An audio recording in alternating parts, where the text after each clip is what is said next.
Are you tired of throwing away your pool starter because you don't know how to place a rope? Let me tell you that you're in the right place. In just a few simple steps, I'll show you how to tie, thread, and tension a new starter rope like a pro without wasting time. Let's start the repair right now.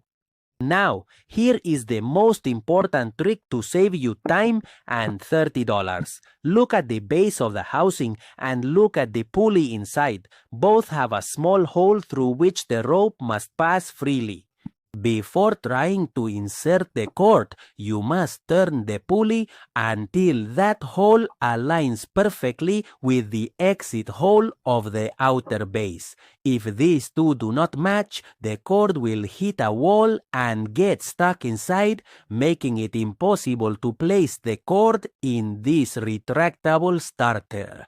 Remember that if you are enjoying the video, you can subscribe to the channel completely free and give it a good like and leave me a comment if you have any questions about the video. Very well, friends.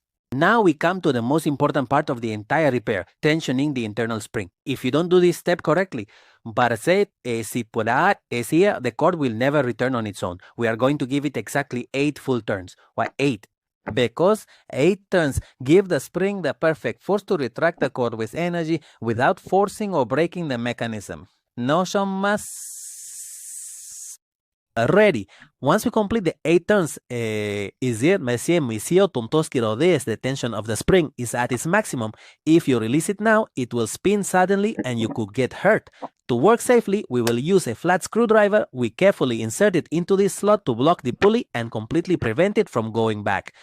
Now, with our hands free, with a condo, we can thread the rope through the 2 aligned holes, and once the rope is through, the key step comes, tying a good knot at the end. Why is it mandatory to tie this knot? Very simple. This knot is the safety brake. When you pull the cord to start the engine, the force of the pull is enormous. The knot will prevent the cord from coming out of place and the whole mechanism from falling apart inside. Tighten it well. Make sure it fits into its slot, and that's it. You now have a starter protected against any strong pull. Now, very carefully, let's gradually let the pulley run. Don't release it suddenly. Guide the rope with your hand so that it winds up neatly inside the track until it retracts completely.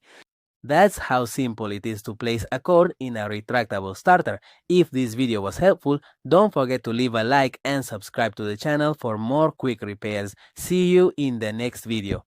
Doi Petrula.